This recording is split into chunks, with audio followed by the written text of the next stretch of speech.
Thank you for tuning in to Breaking Down the Barriers on KZI 88.7 FM. I'm your host, Beverly Reeves, and with me today as co-host is Ms. Loretta Taylor. Breaking Down the Barriers is an initiative of the Austin Independent School District.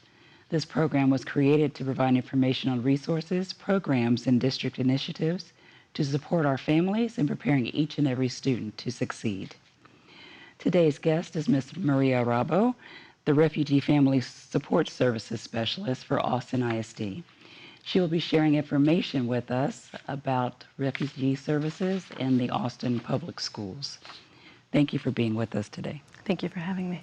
Yes, thank you for being with us. Absolutely. Can you please tell us about yourself and your role at AISD?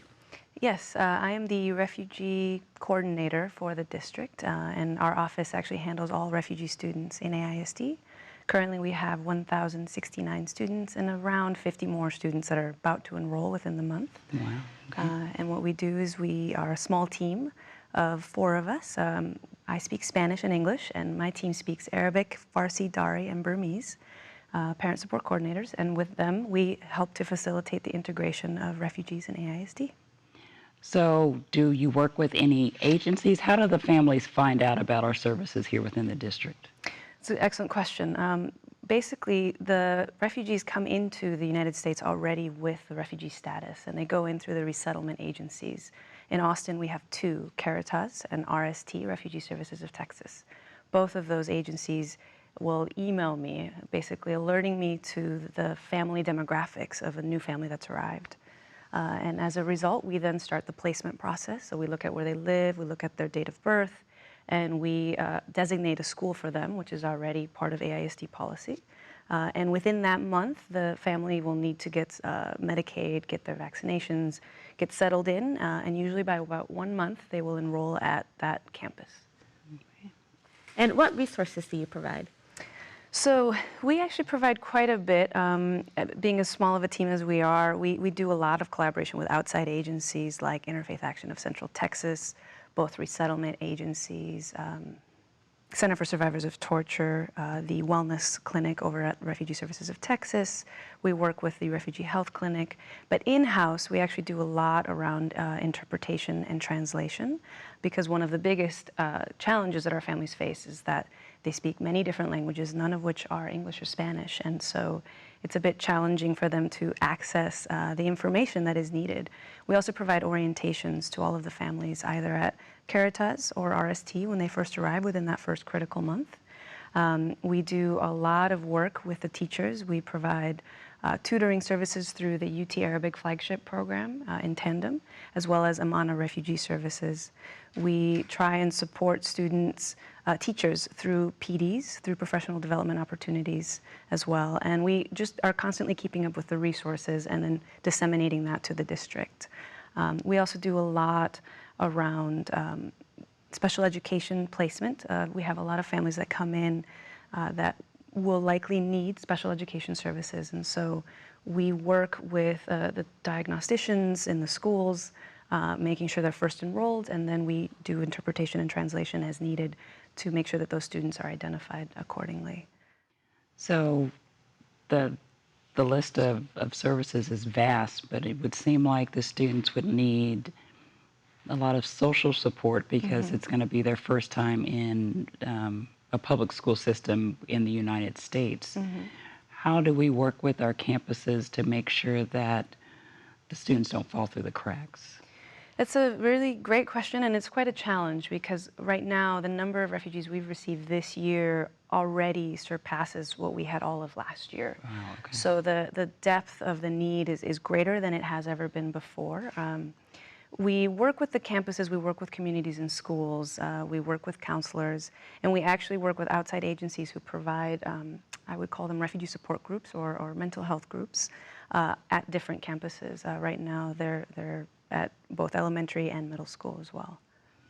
And I know they're, depending upon their residents, they're spread out through the district. Do you know about how many schools we have refugees in? Yes, currently we have refugees at 87 different campuses Wow, across okay. the district.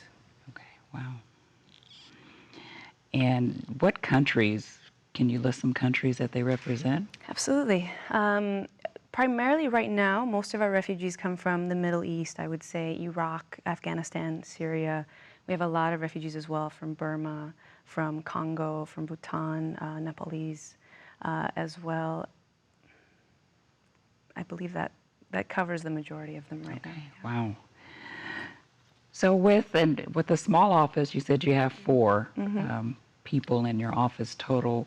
How do you divide your time? How do you best support the families when they come in? What we often try to do is meet the need as it arises. Okay. We are continuously addressing immediate issues that come up at the district or at the campuses, whether it's a phone call home, whether it's the mandatory parent-teacher conferences that just happened at the elementary campuses, and we work to get interpreters for that. We do a lot of short-term thinking, a lot of short-term actions, and a lot of long-term planning. We also collaborate very closely with the Department of English Language Learners because they are really addressing the educational needs of the students. We work more on the kind of social emotional needs of the students and connecting them to resources within the district and outside of the district. Okay. So the working with the students and the social support, social and emotional support, the educational support provided through the Department of English Language Learners, how does the family fall into this? Do we provide or at least refer families to support groups? Because I heard you mention survivors of torture, and so some of the families are coming in with a lot of issues that they need to work through. So how do we make sure that the family unit is actually supported also? One of the things we do is a lot of referrals out because we as a team can't obviously take on all of the families and their needs. The other thing that we do is, for example, if something like a lunch application has lapsed, we take care of that for the entire family in-house. Okay. If you're looking at something like mental health needs, we do referrals for Center for Survivors of Torture. We hold a lot of meetings where parents are included, and what that means is that in those meetings a lot of other issues arise, and from there we just connect either to the case manager if they're still under case management, or we connect them to an existing agency. AISD is also doing a great job right now with adult ESL, for example, and we are connecting them to that by doing translations of the flyers so that the families know that these are happening at certain campuses on certain dates. They're piecemeal approaches to what we're doing, but we genuinely take it a little bit at a time and see what the need is, and then immediately look at what resources exist.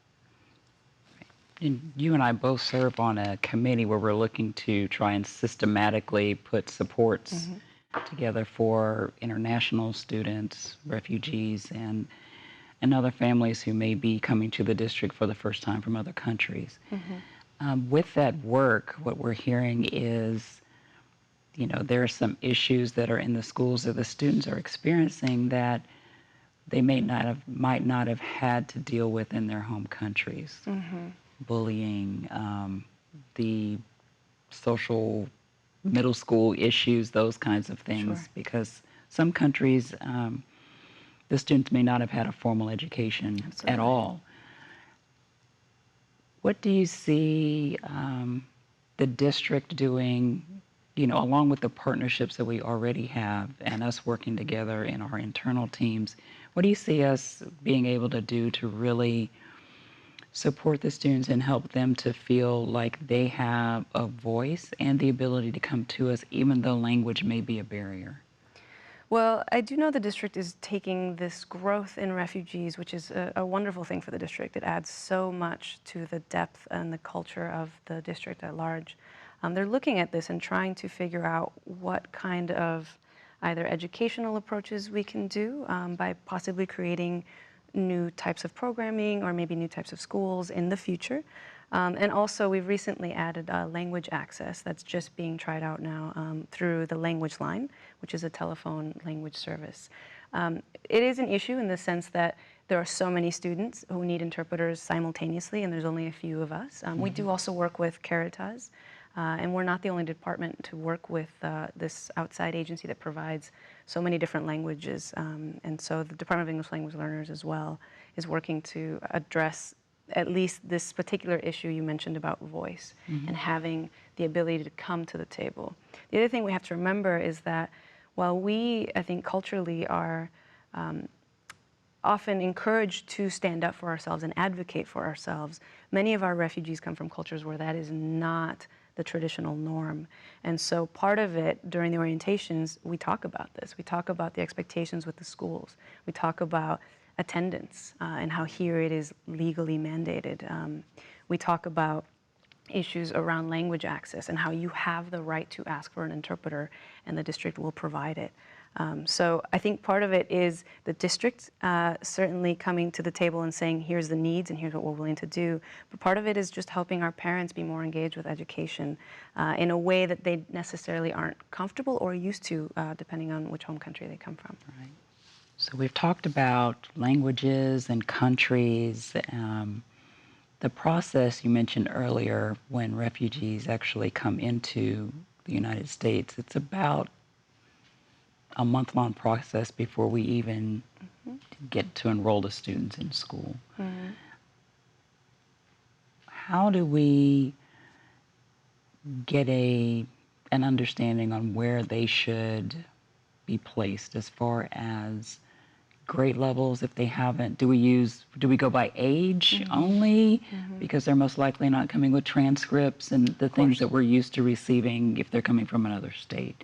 How do we make those decisions? So the decisions actually are already set up by AISD policies. We don't do anything different. Technically, I'm the one that gives the recommendations to my team and I, to the case managers of these new families that are about to enroll. And we really just look at date of birth. We try to get a sense of educational background, and sometimes we're able to place students 1 year back. For high school, it's very tricky because all students are placed in 9th grade regardless of their age. And the reason that is because if you have a student, let's say, who's 17 and is placed in, as a junior in 11th grade, you're giving this refugee student who's learning English 2 years to graduate. Most native English speakers would not be able to pull that off, let alone somebody who's just learning the language and the culture. That piece around high school in particular is very traumatic for some of our students who've already, completed 3-4 years of high school and are having to come back and start over again.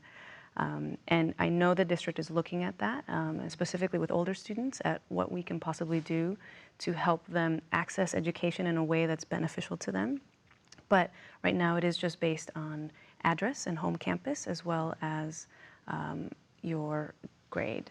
We do also have International High School, which is a unique program over in East Austin, which takes in 9th and 10th grade students and ages 14 to 16. And this program is specifically designed for newcomers, not just refugees, anybody who's brand new to the country, who hasn't attended school anywhere else in the country. And the teachers there are specifically working with the students on language acquisition. So it's actually a really good fit for most of our students that are 9th and 10th grade. Right. And we had them on the show a few weeks back. Great. And we also talked about the International Welcome Center. And do you work closely with them when you're working with the families? Yes, we're starting to. So one of the issues around the International Welcome Center is that they're not yet officially set up for interpreters in the way that they need to be. But we do work with them. Some of the things that we do is actually assist with registration, and in the summer, when most of our refugees arrive and come to enroll, we hold mass registration events at different campuses. We've worked closely in this past year with the International Welcome Center to do language testing for high school students and middle school students, and then actually do the registrations on site as well. We expect that in the future, centralized registration will likely, specifically for maybe newcomers, would be very beneficial and may be implemented. But for now, we work as much as we can with the IWC. And our next question for you is, what are some misconceptions about teaching refugee students? It's a great question, and one that's really pertinent right now with as many students as we have in the district. I think one of the larger misconceptions about education is that you have to speak the native language of the students that you're teaching. At some campuses where there are 50+ students, that's obviously impossible to do. And really, learning English as a second language actually requires the proper strategies and curriculum for sure, but also full language immersion in the language that you're trying to teach, and so in English in this case. When you have translation or interpretation that's available at that moment while you're teaching a student English, the problem is that students will often tune out the English and wait for the piece that's going to be interpreted to them. And in general, it slows the process down of learning a second language. I think one of the things we have to remember is that adults can learn a second language, but for children, they learn much, much faster and much more receptive. And so hopefully, while it is very stressful for many of our teachers, we can look at these students with a little bit more calm and understanding that in the long run, they will absolutely learn to adapt. They will be able to integrate. They will pass all of the standardized testing and graduate, as is evidenced by our graduation rates with refugee students. The challenge really, and the true challenge, is with students with interrupted formal education, SIFE.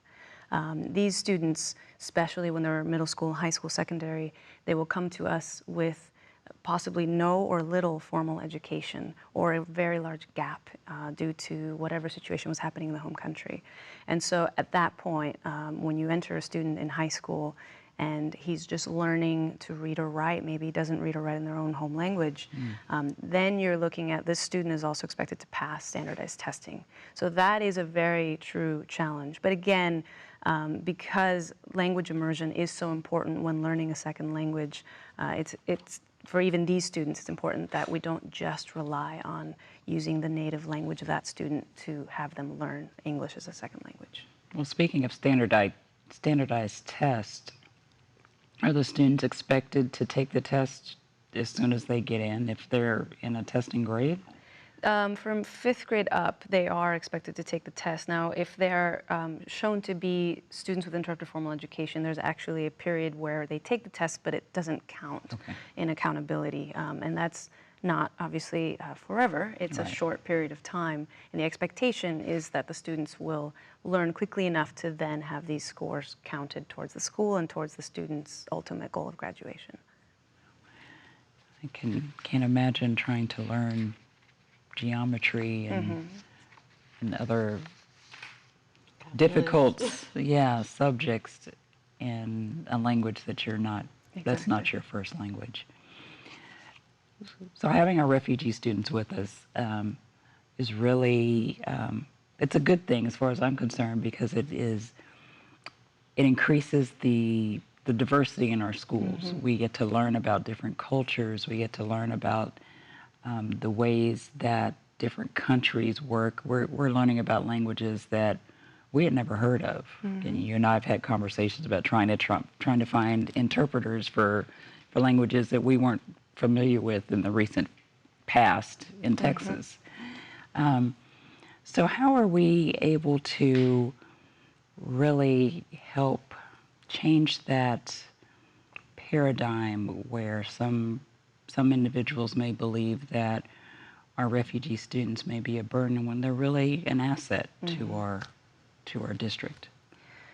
Honestly, I think this happens just by spending time with, refugee families and refugee students. And I've even seen teachers who were completely new to working with refugee students, who were immersed in summer school programming with refugees and walked away saying that was the most rewarding experience I've ever had.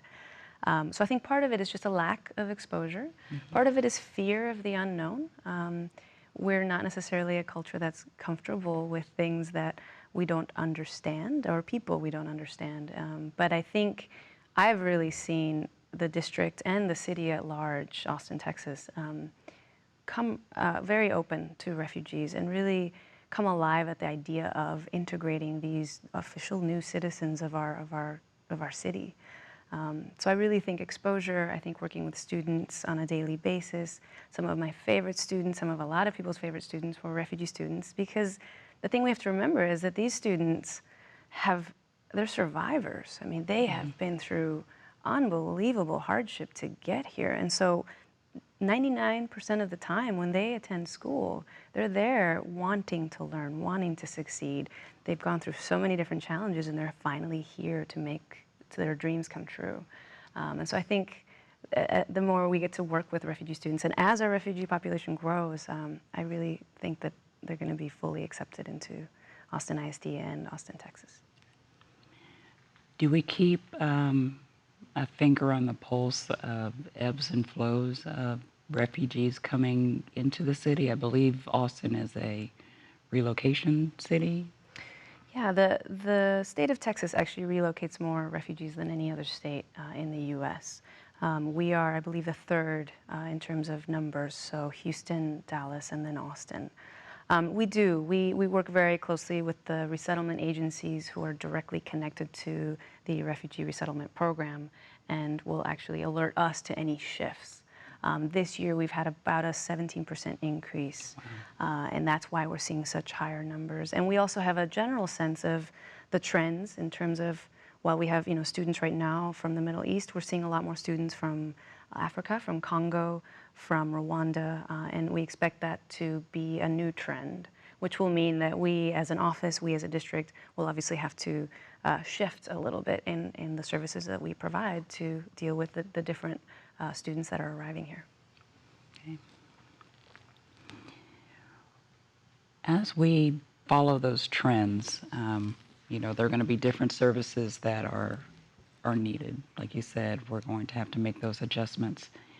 As we see refugees coming from these countries that we haven't worked as closely with in the past, what do you and your staff do to maybe familiarize yourselves or become more closely acquainted with the culture of that country prior to working with the families? Well, there's a lot of great resources out all over, especially on the internet. It can be quite easy to do just research on whether or not you have a family from Congo. Well, what does that mean? What have they, gotten to be here? We tend to, right now, my staff, they're actual native speakers and are often from the countries that refugees are coming from. Many of them have actually come through the same resettlement process.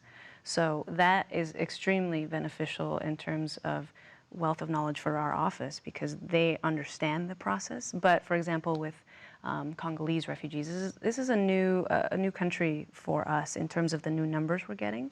So one of the things we're doing is we're actually bringing somebody on that speaks the critical languages, Kinyarwanda, Swahili, and French, to be able to address that. And she's also actually came here as a refugee herself. But again, there's such a wealth of information right now around refugees. Refugees are a really important topic, which makes the background information a lot more accessible, and that's actually something that we often pass to the campuses that are receiving new refugees from, let's say, Afghanistan or Rwanda, for example.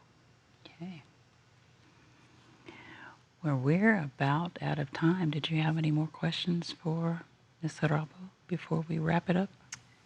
I don't have any more questions, but I do want to thank you for your time and for that wonderful information. Thank you so much for having me. I appreciate it. And thank you for all things that you do for our refugee families. I'm sure a lot of people did not know that we even had this program within the district. So I'm glad to have you and your staff here for us. Thank you. So thank you again for joining us on Breaking Down the Barriers. To keep up with information in the district and the AISD community, like us on Facebook and follow us on Twitter at AISD_BDB.